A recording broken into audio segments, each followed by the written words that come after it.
Coucou tout le monde, bienvenue sur ma chaîne Ineria Guidance. On se retrouve dans cette nouvelle vidéo pour le tirage de vos énergies, de ce que veulent vous dire vos guides pour le mois de février 2026. Cette guidance est pour les signes solaires, ascendants et lunaires.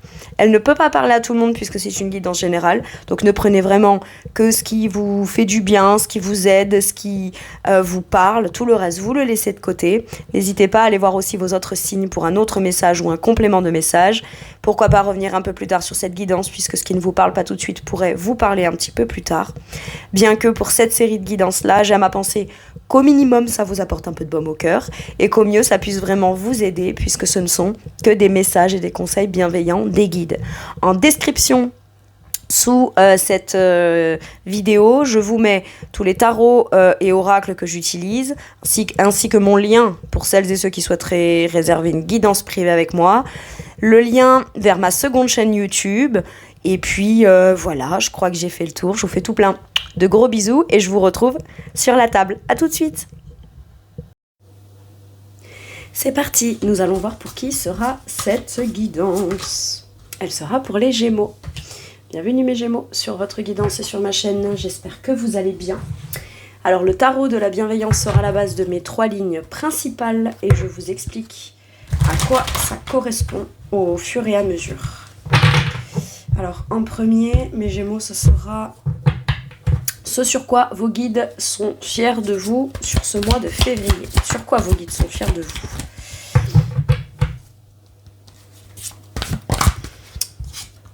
Impératrice, magnifique. Moi j'ai l'impression là qu'on se fait confiance dans sa capacité d'abondance, de productivité, de juste valeur aussi. L'impératrice, elle a conscience, ou elle prend conscience de toute la valeur qu'elle porte en elle et de tout ce qu'elle peut mettre au profit de quelque chose pour générer encore plus d'abondance, des choses dans la bienveillance, dans la bienfaisance. L'impératrice, elle crée, elle est à l'origine de ce qui est créé. Ça peut être quelque chose de très créatif, ça peut être un pilier essentiel. L'impératrice est que vous soyez un homme ou une femme, hein. Très à l'écoute de ses émotions, très à l'écoute de ses ressentis, très à l'écoute de la confiance nécessaire à avoir en soi. Elle est génératrice de bien, elle est génératrice de bon, de beau, de doux, mais tout ça vraiment dans une optique d'abondance. Et pour ça, il faut qu'elle se fasse confiance. La confiance en soi, c'est pas juste tout ce que je vais faire par moi-même pour moi-même. La confiance en soi, c'est aussi je me positionne, je sais ce que je vaux, je sais ce que je veux, je sais ce que je mérite et je sais aussi ce que j'ai besoin de recevoir pour pouvoir créer du beau. Donc moi je me positionne comme ça. Si ça veut exister à côté de moi ou si ça veut pouvoir m'aborder, avoir accès à moi et à toute l'abondance que je génère déjà, il faut déjà m'apporter les ingrédients essentiels. Vous voyez, c'est ça. Pour moi, elle est dans sa toute puissance d'assumer pleinement et de la confiance qu'elle a en elle ou de la conscientisation de ça. Soit vous en prenez conscience et on vous félicite et on vous dit bravo parce qu'il faut avoir confiance en soi pour passer à l'action dans ce qu'on cherche à vouloir créer. On a confiance, on est peut-être fiers de vous aussi parce que vous passez à l'action pour aller créer, générer, produire quelque chose qui va vous épanouir ou qui va venir apporter, créer, produire ou contribuer. Mais voilà, l'impératrice, elle n'est pas dans le tout faire, elle est dans de la contribution aussi, d'accord ? Elle peut déléguer, elle sait qu'elle doit pouvoir déléguer, et c'est comme ça. Elle ne peut générer de l'abondance que si déjà elle ne prend conscience de son niveau, de ce qu'elle mérite, de sa place, ou alors de la place qu'elle a le droit de créer aussi. D'accord ? Parce qu'elle est dans la création. Il y a quelque chose à l'intérieur de vous qui était en gestation, ou en attente, ou en examen, ou on y pense, on réfléchit, on le peaufine, on le truc, et là, tac, on passe à l'action dans ça. Sans oublier pour autant ce qu'on doit aller trouver dans une situation pour pouvoir le créer et le générer. D'accord ? C'est pas tout de dire, bah voilà, je connais ma valeur. Admettons si c'est vouloir créer une nouvelle relation et partager ou créer de l'abondance dans une relation, c'est pas juste parce que je suis prêt ou prête, j'y vais et puis je regarde même pas ce qu'il y a ou ce qu'il y a pas. Non. Elle prend en considération les ingrédients qu'elle a besoin d'aller y trouver dans le contexte, dans la situation ou chez la personne ou dans une situation, dans un contrat ou peu importe, qui est à l'image de ce qu'elle estime être l'élément important et essentiel pour créer de l'abondance. Vous voyez ? Elle n'est pas exigeante, elle connaît sa valeur. C'est tout. Et peut-être que pour certains et certaines, vous n'aviez pas conscience de votre juste valeur ou de votre vraie valeur, et à partir de février, vous commencez à pleinement faire, dire, exprimer ou mettre les choses en place qui viennent dire votre valeur, la démontrer, l'incarner pleinement. Ok. Avec quelle énergie on vous montre qu'on est fier de vous ? Le 2 de coupe. Soit vous vous sentez suffisamment stable et prêt ou prête à vous engager émotionnellement.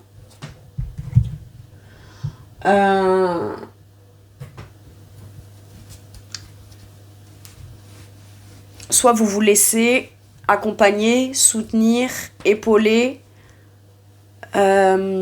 émotionnellement aussi. Vous voyez, l'impératrice, elle fait pas tout par elle-même pour elle-même. Et même s'il y a quelqu'un d'autre, admettons un partenariat, un membre de la famille, un ami, un projet professionnel, un engagement, parce que le 2 de coupe, on prend un vrai engagement, mais il y a aussi une grande part émotionnelle là-dedans. On peut s'autoriser et se permettre de prendre cet engagement et de soutenir l'autre émotionnellement et de s'engager émotionnellement parce que c'est équilibré. Parce que c'est la même quantité d'investissement, c'est fiable, c'est en confiance. Donc là, ça peut être commencer à créer un projet en vue ou dans le but ou l'optique d'un partenariat sentimental et ou émotionnel. Ça peut être trouver son partenaire parfait ou sa partenaire parfaite pour lancer un projet qui créera de l'abondance. Mais avant qu'il y ait une dimension professionnelle, avant tout, il y a un gros enjeu émotionnel, d'accord ? Il y a de la confiance, et si c'est pas de la confiance en l'autre ou dans le projet, c'est un choix de cœur qu'on fait parce qu'on se sent soi-même suffisamment équilibré émotionnellement pour commencer à entreprendre et s'engager avec le cœur dans cette chose-là. Ok ? Maintenant, ça peut vouloir dire que vous avez un ou une amie qui est extrêmement engagée vis-à-vis de vous et soutenant ou soutenante, un partenaire de vie, voilà. Mais pour pouvoir savoir qu'on va être engagé vis-à-vis de l'autre, soutenant, soutenante dans l'engagement émotionnel avec l'autre, ça veut dire que l'autre l'est au moins, au minimum, autant que vous. Vous voyez ? Voilà. Et c'est ou alors ça peut être aussi avec l'énergie d'avoir envie de trouver l'équilibre émotionnel au travers d'un choix qu'on va faire dans une activité particulière.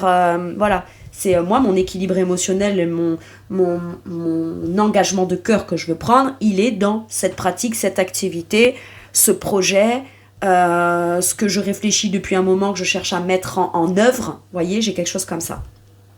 Et dites-vous que vous pourriez commencer à le faire seul, dans la démarche, mais peut-être que à terme ou un peu plus tard, vous ne serez pas seul dans le projet ou là-dedans.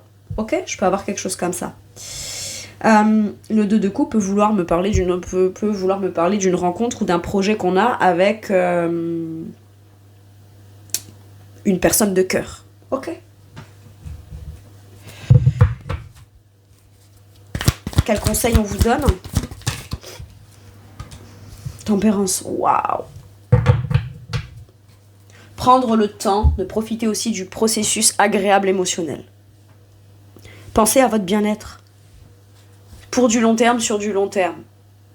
Tempérance, c'est le temps, ça prend du temps, ça met du temps. Maintenant, si on se sent guéri ou guéri de quelque chose, il peut y avoir aussi l'idée de vouloir se réconcilier avec l'idée d'aimer ou réconcilier avec l'idée que on peut faire des choses chouettes avec les gens qu'avec l'unique condition que l'autre soit aussi engagé que soi. Et ça réconcilie avec le concept de l'amour, le concept du binôme, de se mettre d'accord, de trouver des compromis, de réussir à prendre en considération les besoins, les envies, l'émotionnel, les rêves de l'autre, tout en même temps que nos besoins, nos envies, nos rêves, notre émotionnel soient aussi pris en considération par l'autre. Dans tempérance, ça peut être des discussions pour trouver un terrain d'entente, un accord, se réconcilier ou se mettre d'accord sur quelque chose qui, grosso modo, créera un sentiment d'équilibre et d'harmonie.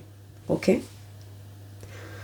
Donc c'est soit je me réconcilie avec moi-même et l'idée d'aimer, et il faut que je me réconcilie aussi avec la part de moi-même qui peut s'en vouloir, ou il faut que je me réconcilie avec... que je viens réharmoniser quelque chose que je pensais impossible ou pas possible ou complètement déséquilibré pour pouvoir faire le choix du cœur et m'engager pleinement là-dedans.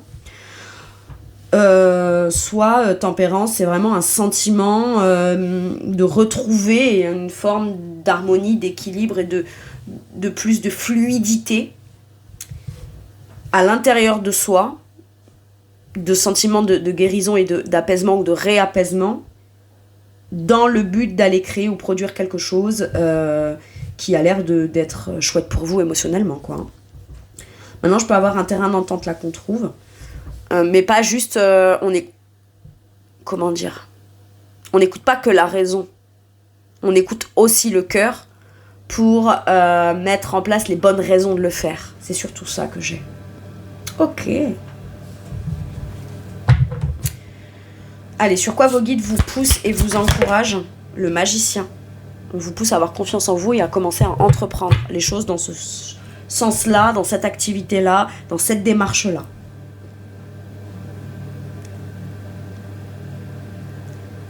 Ok. C'est peut-être commencer à mettre les choses en place d'une nouvelle façon. Mais cette nouvelle façon-là, c'est pas nouveau ou inconnu. C'est peut-être votre façon à vous qu'on ose enfin exprimer dans ses actions. Je fais les choses à ma façon. Ok ? Avec quelle énergie ? Nymphe des deniers. Oh, j'adore. On est vraiment sur le début d'un nouvel engagement, nouveau contrat, nouvelle voie, nouvelle direction, nouveau domaine d'apprentissage, nouveau projet concret. Avec l'énergie de doucement mais sûrement. Avec l'énergie de j'apprends ou je réapprends aussi à faire confiance en ma capacité d'évolution par la suite. Mais il faut bien que je commence ou je démarre par quelque chose, quelque part, ou d'une façon. On commence peut-être aussi à se réapproprier ou à retrouver confiance en soi au travers d'une façon de faire qu'on fait à sa façon à soi. Ça peut être le début d'un nouveau projet, d'un nouvel engagement, d'une nouvelle direction, quelque chose de nouveau qu'on met en place avec quelqu'un. On n'a peut-être pas encore toute la vision, toutes les connaissances de cette chose-là, mais le page de denier commence à pratiquer ou pratique les choses d'une nouvelle façon, ou ose enfin commencer à les mettre en place, et apprendra forcément à se perfectionner après le début de cette chose-là.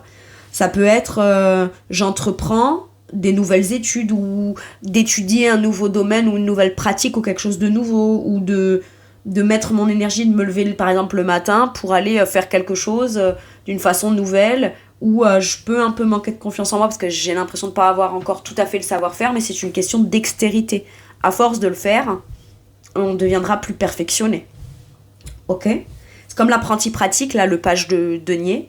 Mais le page de denier, il se met debout, ou c'est une nouvelle aventure concrète qui demande aussi d'apprendre ou réapprendre à se faire confiance dans l'engagement ou l'investissement concret qu'on déploie dans cette direction, cette voie, ce contexte, ce contrat, ce projet, etc. Ok ? Bon. Quel conseil on vous donne ? Le 3 de coupe. Alors j'entends de partager ça, ou d'annoncer les nouvelles, ou de dire ce que vous faites, où vous en êtes, ce que vous commencez dans vos démarches, ou ce que vous mettez en place, qu'avec les gens qui sont vraiment très proches autour de vous. D'accord ? Maintenant, ce qu'on vous conseille aussi, c'est peut-être d'accepter de vous laisser aller à de la réjouissance. Je me réjouis déjà de ce qui démarre, de ce qui commence, de ce que je fais. C'est déjà quelque chose que je peux célébrer. Ok ?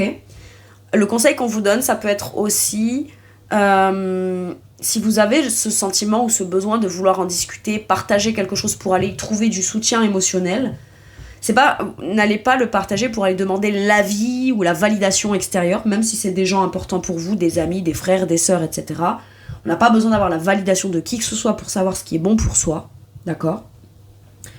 Mais par contre, on y va peut-être aussi pour... c'est plus être conforté que validé, d'accord ? Donc si vous sentez que vous le ferez, que vous ayez l'avis ou pas de ces gens, ou que vous partagiez vos idées ou pas de cette personne ou ces gens-là, mais si vous sentez que vous avez besoin d'aller le partager et de vous sentir comme soutenu, qu'on se réjouisse aussi pour vous, faites-le.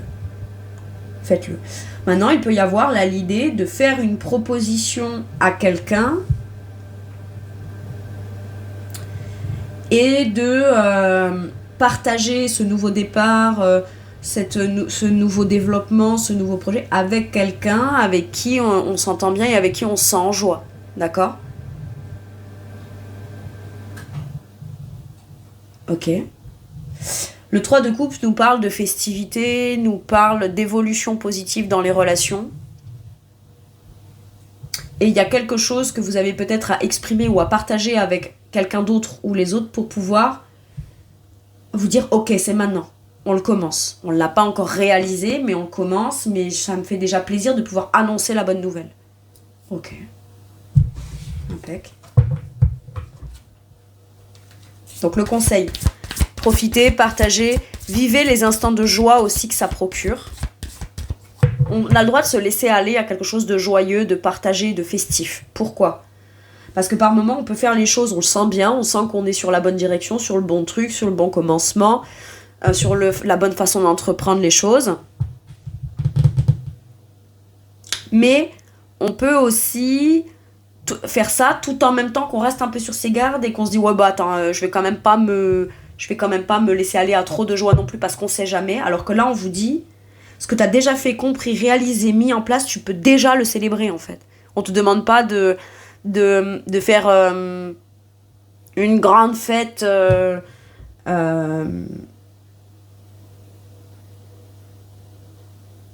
comme si tu avais déjà réalisé ton but. Non, tu es en train de commencer à le mettre en œuvre pour aller le réaliser. Est-ce que tu peux pas déjà te fêter et te célébrer de ça ?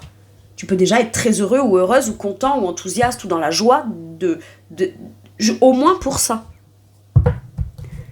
Au moins pour ça. Ok. Alors, sur quoi vos guides vous soutiennent, vous réconfortent, vous amènent un peu de baume au cœur ou viennent vous rassurer ? Le 5 d'épée. Ah, et si ça plaît pas à tout le monde, et si je suis jugée et critiquée, et si... le 5 d'air, c'est toutes les remises en question en permanence, quoi. C'est on rumine, on ressasse, on aurait tendance à essayer de vouloir avoir le dernier mot sur quelque chose, alors il peut y avoir aussi des conflits. Ça pourrait créer des conflits et ne pas plaire à tout le monde. Ou alors, si je m'engage là-dedans, je sais que j'ai encore certaines peurs et je pourrais avoir tendance par moment à revenir chez moi et à me dire est-ce que j'ai bien fait, est-ce que j'ai pas bien fait, est-ce que je dois le faire comme ça, est-ce que machin, nan. On vous dit que c'est normal que le mental il puisse redoubler un peu d'intensité ou qu'il puisse y avoir des désaccords. Et c'est pour ça que je vous dis, vous cherchez pas la validation extérieure en fait. Ça veut dire que celles et ceux qui ne seraient pas en accord avec vous et qui potentiellement vous pourriez sentir un peu comme de l'animosité ou un sentiment de conflit ou un truc comme ça ou des mots qui pourraient un peu blesser ou je sais pas quoi, posez-vous pas la question de dire mais pourquoi est-ce que il ou elle réagit comme ça ? Posez-vous peut-être la question de jusqu'à maintenant tout en même temps que je prenais pas cette décision, qu'est-ce que il ou elle était en train de gagner tout en même temps que moi je n'agissais pas ou ne posais pas les choses où je mettais pas les choses en place, quoi. Il peut y avoir en effet des conflits. Et là, on vous conseillerait, avec un 5 d'épée, s'il y a des conflits où vous prenez les trucs dans la tronche et que c'est juste pas fair play, quoi, ça doit pas venir tout remettre en question. Parce qu'à ce moment-là, si vous vous dites, ok, si cette personne elle réagit comme ça, c'est jusqu'à quel point, jusqu'à maintenant, ça lui rend des services, et là, que moi je fasse le truc à ma façon, de mon côté, ou pour moi, ou d'une nouvelle façon, que j'annonce ça, Jusqu'à quel point cette personne, bah, finalement, elle se sent, elle, dans l'échec de quelque chose. Si vous répondez à ça, ou même si vous répondez pas à ça, mais que vous avez ce prisme-là, vous n'avez pas besoin de vous dire peut-être que il ou elle a raison, peut-être que si, peut-être que là, machin, nanan, ou alors si j'avais dit ci ou ça, ou pas ci ou pas ça. Les si, c'est... À part vous faire perdre votre temps, votre énergie, et ruminer sur un truc qui pourtant a l'air d'être presque déjà là, ou être entrepris. Voilà. Après, y a des gens qui peuvent dire « Ah ouais, tu fais ça, on a peur des jugements, on a peur des critiques, on a peur de blesser les égos des uns et des autres. » Mais parce que ces gens-là, eux, ne vous projetez pas dans ce truc-là. Mais parce qu'eux-mêmes ne se projettent pas dans ce truc-là. Et veulent absolument avoir le dernier mot. Vous pourriez apporter tous les éléments sur la table. Si quelqu'un qui veut pas en fait. Bah, laissez-le ou laissez-la avoir le dernier mot en fait. Puisqu'après tout...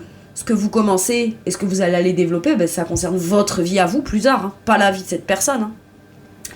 Et si ça vient avoir un impact sur la vie de cette personne maintenant, ben, c'est peut-être quelque chose qu'on voulait avant et que cette personne n'était pas en mesure de faire, mais ça aurait voulu dire quoi en conclusion? Si on va loin dans le raisonnement de si, il aurait fallu que vous vous sacrifiez et surtout que vous vous taisiez. Je suis pas sûre. Je suis pas certaine de ça.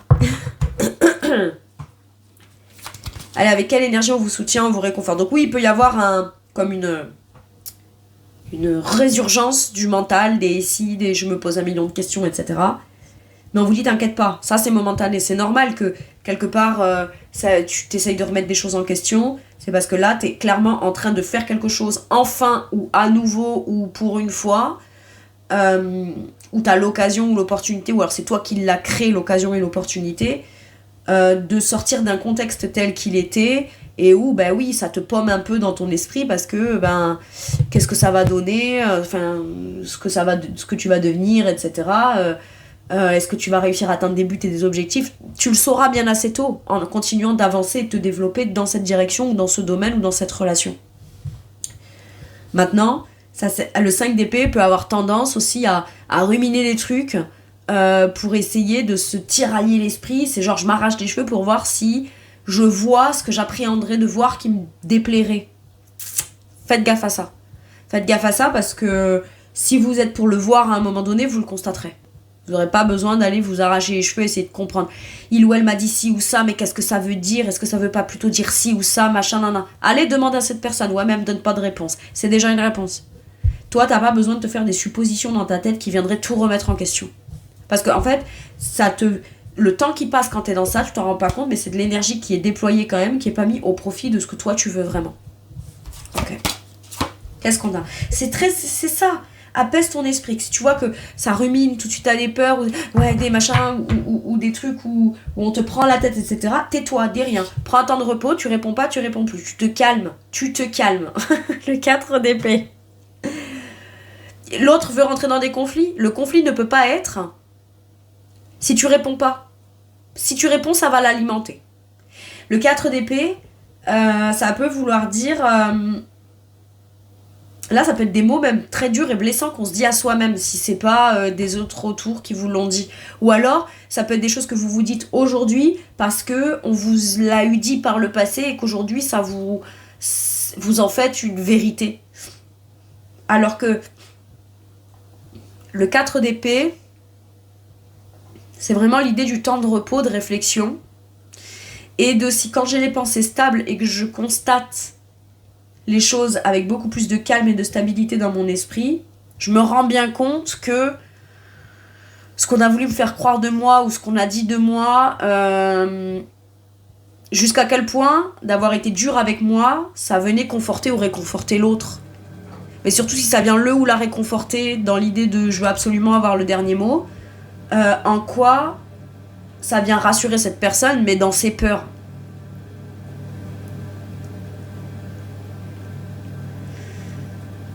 J'ai de la fermeture d'esprit, très affirmée, dans pas mal d'orgueil là avec le 5 d'épée. Je la sens comme ça.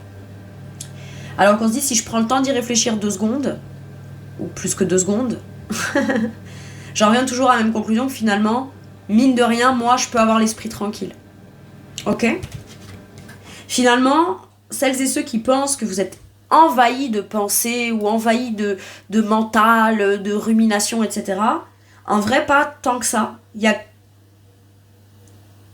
J'ai une épée en trop. J'ai une épée en trop.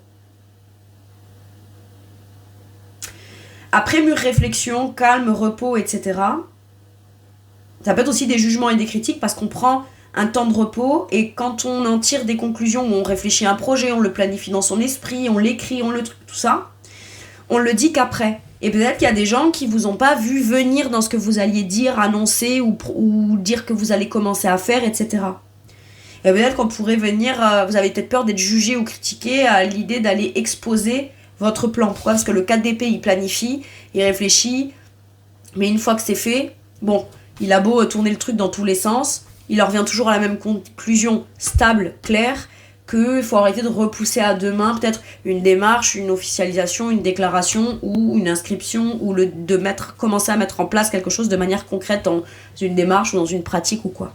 Ok ? Mais j'ai l'impression que c'est un truc très personnel qui vous concerne et que si les gens savaient, on dirait ben voilà, en gros, je révèle quelque chose presque d'inavouable. Inavouable pour qui ? Je peux avoir des gens qui me regardent, ah ouais, mais depuis quand je sais pas, je sais plus, mais j'ai pas... Ce qui compte dans ce que je te dis, c'est pas ça, en fait. La peur d'être jugé et critiqué, ou mal se juger, mal se critiquer, ou s'être mal évalué. J'ai des gens là qui peuvent avoir peur de s'être mal évalué. Alors que non.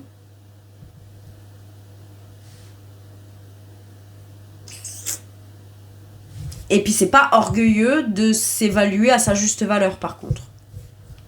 Donc à partir de là... Parce que ce que vous voulez en faire et créer, ça crée forcément de l'abondance, du soutien, de la joie, un truc où d'autres personnes autour pourront venir vous trouver, vous y retrouver, vous y rejoindre. Enfin, ça a l'air d'être pas mal comme truc. Je sais pas. Hein. Et on ne veut autour de soi que les gens qui seraient capables de se réjouir pour nous et en prendre du positif pour eux bien vivre le truc aussi. Enfin, on est juste dans une énergie de partage là. Donc, voilà.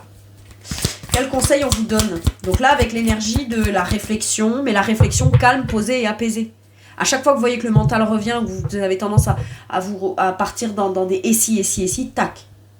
Vous savez que, ben voilà, ça peut être un peu votre sensibilité.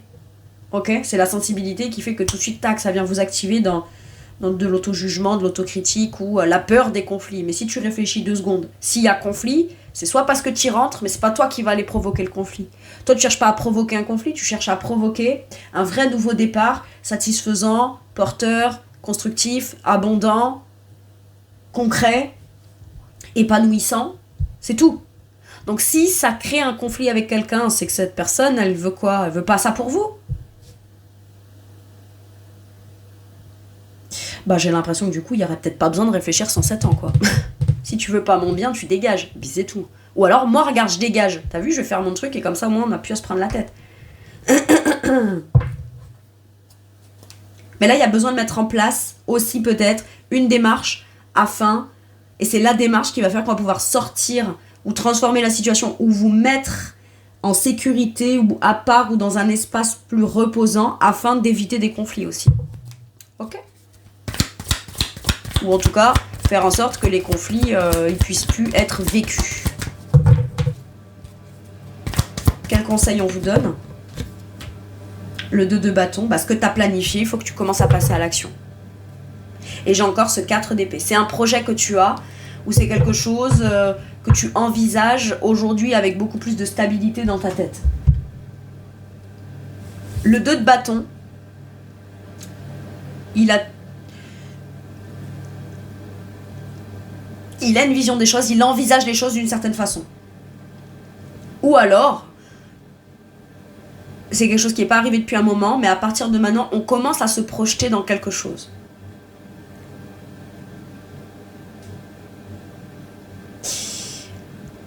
Et il peut y avoir certaines divergences d'opinion quant aux détails, au goût, aux subtilités. Mais grosso modo, là, si ça concerne quelqu'un d'autre, on peut avoir une vision de manière générale et globale semblables, c'est des petits détails qui peuvent diverger. Mais à ce moment-là, on peut aussi trouver un terrain d'entente.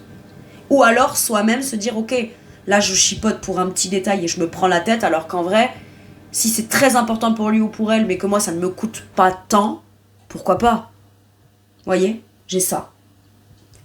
Tout en même temps qu'à condition que dans ce qui est important pour vous, ce soit pris en considération par l'autre personne afin de trouver aussi un terrain d'entente. Et à partir de là, on peut commencer à passer à l'action ou envisager de passer à l'action de manière très concrète et très sérieuse. Là, le 2 de bâton, en fait, il a planifié, il regarde devant, il voit comment ça peut être, il check, il recheck, il réfléchit, mais une fois, il a beau vérifier, bon, on prend conscience que maintenant, il faut quand même se lancer. J'ai un truc comme ça avec le 2 de bâton. Et si se lancer veut dire aborder un sujet ou en parler ou en reparler pour clarifier quelque chose, faites-le. Ouais, mais si ça crée des conflits, est-ce que c'est des vrais conflits avérés et légitimes ou est-ce qu'on parle de l'ego là? Ou des peurs ou des je veux absolument avoir le dernier mot. Et si c'est quelqu'un qui cherche à avoir le dernier mot avec vous, laissez-le lui. Laissez-le lui. Quelqu'un qui a le dernier mot dans un 5 d'épée, on lui laisse volontiers. Vous savez pourquoi? Parce que si ça lui permet de dire ce qu'il y a à dire, lui dire ok c'est bon, t'as raison. Mais finalement, cette personne elle reste bloquée dans cette idée-là, ou si vous rebloquez, en fait à bout d'un moment on se dit mais je suis con ou quoi?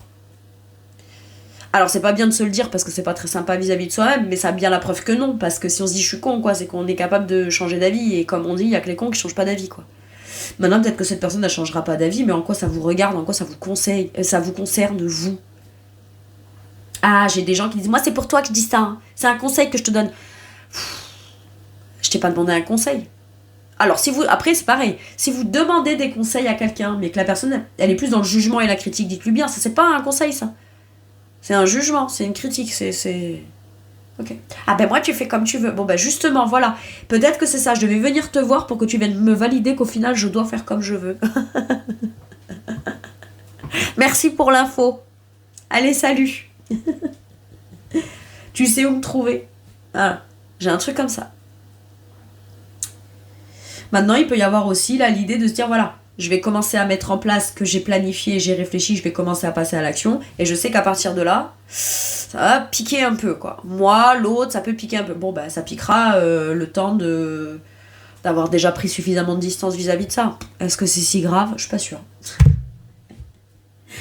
Voilà mes Gémeaux, c'est tout pour moi pour cette guidance. Je vous remercie de m'avoir écouté. J'espère qu'elle vous aura aidé. Je vous fais tout plein de gros bisous. Prenez bien soin de vous et à bientôt pour une nouvelle guidance. Merci, au revoir.